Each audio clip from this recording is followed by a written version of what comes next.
Good morning, Hank. It's Sunday, January 18th, 2009, the day before Barack Obama will be sworn in as the 44th President of the United States. In a related story, I just got an email saying that if I look closely, I will see Barack Obama taking the oath of office on the Quran. Oh, Internet, you are a tennis ball and I am a puppy. You baffle and infuriate me, and yet I never tire of you.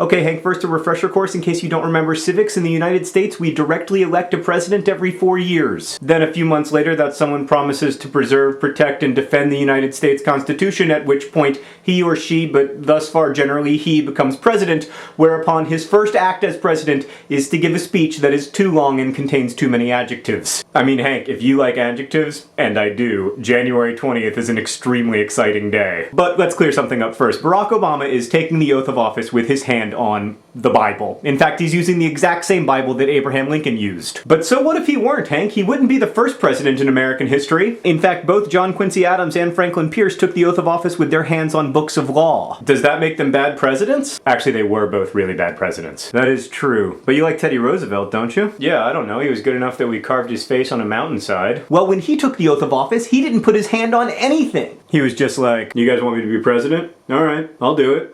As long as you name teddy bears after me. In fact, Hank, the whole putting your hand on the Bible thing almost never happened at all. On the day of the first presidential inauguration in 1789, someone was like, hey, do you think we should use a Bible? And then someone else was like, yeah, does anyone have a Bible? But no one did, so they literally had to run down to a Masonic lodge where they stole a Bible, and then George Washington put his hand on it and became president. Hank, the story of the first inaugural Bible is just one of many examples from early American history where it becomes clear that the people who were involved had no freaking idea that what they were doing would later become so important to us. For instance, maybe someday I'll tell you the story of how the Declaration of Independence almost didn't happen because a dude got drunk at a bar. But the much more important thing that happens on Tuesday, the one that comes after the oath but before the parties, is the inaugural address. Hank, inaugural addresses, while they are important, are usually pretty boring to listen to, and while Barack Obama is a great speechwriter, I suspect that his will be boring too, but I do have one small piece of advice for President-elect Obama, and I know that he will hear me because, of course, he is a gigantic fan of the Vlogbrothers. William Henry Harrison. Hank, as I'm sure you remember, William Henry Harrison was elected in a landslide in 1840, and then on his very cold inauguration day, he refused to wear a coat because he wanted to look all presidential. Which probably would have been fine, except he gave a 2-hour, 8,444-word inauguration speech, the longest ever. Then he got pneumonia and died 31 days into his presidency. So keep it short, Barack,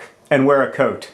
And congratulations. Hank, I'll see you in a new America on Tuesday.